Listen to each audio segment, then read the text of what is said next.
Kings. Jehoshaphat's war against Edom. King Jehoshaphat of Judah and King Ahab of Israel. After the death of King Ahab, King Jehoshaphat set out to obey God. King Ahaziah of Israel. After the death of King Ahab, his son Ahaziah became king of Israel, and he ruled in Samaria for 2 years. He sinned against the Lord, following the wicked example of his father Ahab and his mother Jezebel, who had led Israel into sin. He worshipped Baal and aroused the anger of the Lord, the God of Israel. Sometime later, the armies of Moabites and Ammonites, together with their allies, the Edomites, invaded Judah. Some messengers came and announced to King Jehoshaphat, "A large army from Edom has come from the other side of the Dead Sea to attack you. They have already captured En-gedi." King Jehoshaphat was frightened and prayed to the Lord for guidance. Then he gave orders for a fast to be observed throughout the country. From every city of Judah, people hurried to Jerusalem to ask the Lord for guidance, and they and the people of Jerusalem gathered in the new courtyard of the temple.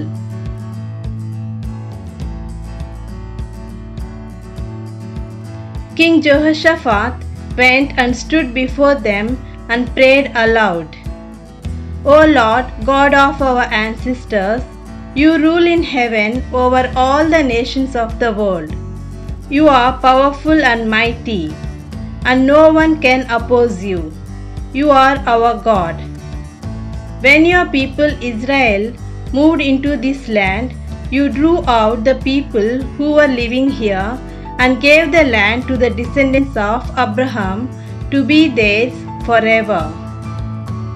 They have lived here and have built a temple to honor you, knowing that if any disaster struck them to punish them, a war, an epidemic, or a famine, then they could come and stand in front of this temple where you are worshipped.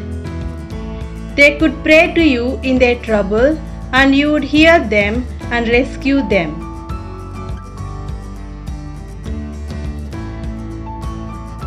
Now the people of Ammon, Moab, and Edom have attacked us.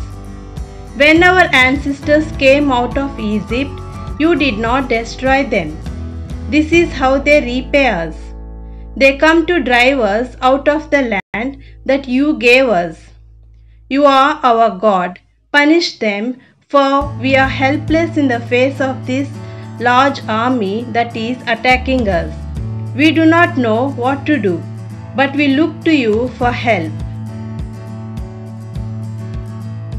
All the men of Judah with their wives and children were standing there at the temple. The Spirit of the Lord came upon a Levite who was present in the crowd. His name was Jahaziel, son of Zechariah. He was a member of the clan of Asaph. Jahaziel said, "Your Majesty, and all you people of Judah and Jerusalem, the Lord says that you must not be discouraged or be afraid to face this large army. The battle depends on God, not on you. Attack them tomorrow as they come up the pass at Gij. You will meet them at the end of the valley that leads to the wild country near Jeruel.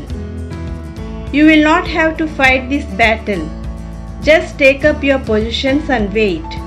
You will see the Lord give you victory. People of Judah and Jerusalem, do not hesitate or be afraid. Go out to battle, and the Lord will be with you." King Jehoshaphat bowed low with his face touching the ground, and all the people bowed with him and worshipped the Lord. The members of the Levite clans of Kohath and Korah stood up and with a loud shout praised the Lord, the God of Israel.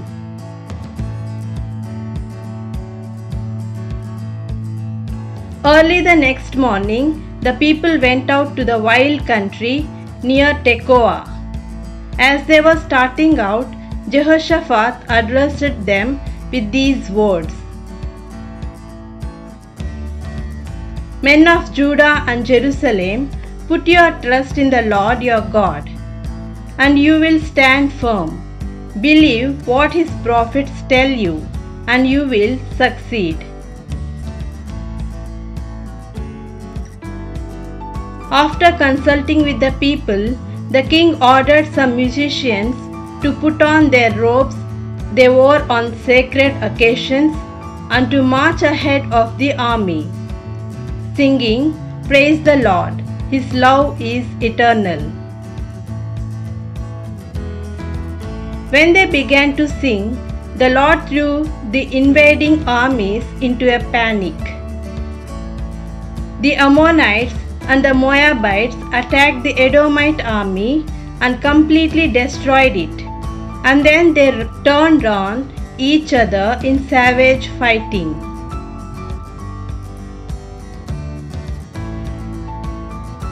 When the Judean army reached a tower that was in the desert, they looked towards the enemy and saw that they were all lying on the ground dead.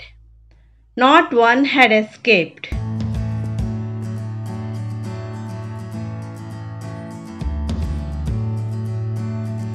King Jehoshaphat and his troops moved in to take the loot, and they found many cattle, supplies, clothing, and other valuable objects. They spent 3 days gathering the loot, but there was so much that they could not take everything. On the 4th day, they assembled in the valley of Berachah and praised the Lord for all he had done. That is why the valley is called Berachah.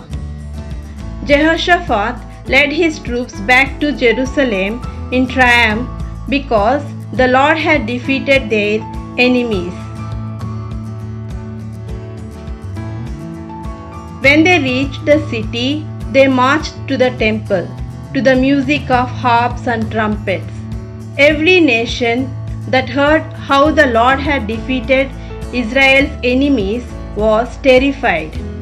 So Jehoshaphat ruled in peace, and God gave him security on every side.